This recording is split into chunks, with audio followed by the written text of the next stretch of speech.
is epidemiologists expect a final wave of COVID to hit the country in March-April time frame.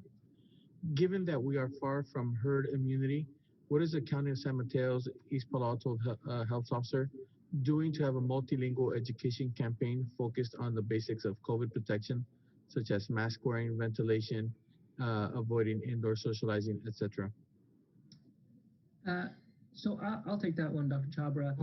Yeah. I'm not sure that all epidemiologists expect another wave in that time frame, but certainly, another wave is possible.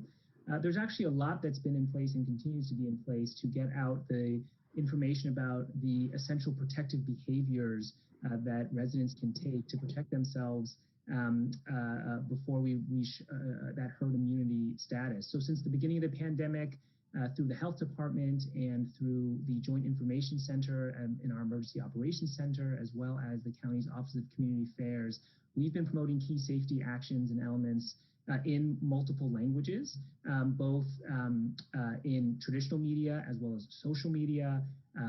There have been community events, this one, and online town halls. We've been doing flyering, door hanging. We have these messages about protective behaviors are in a lot of the very common languages used in our county, including English, Spanish, Chinese, Tagalog, Samoan, Tongan.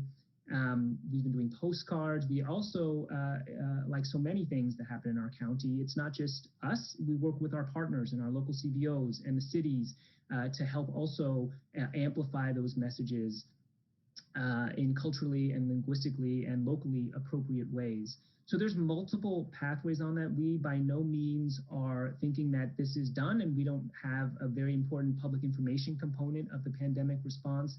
No, that is still very important. We are still getting that information out there because we want to make sure we avoid, if to the extent we can, any fourth wave type of situation.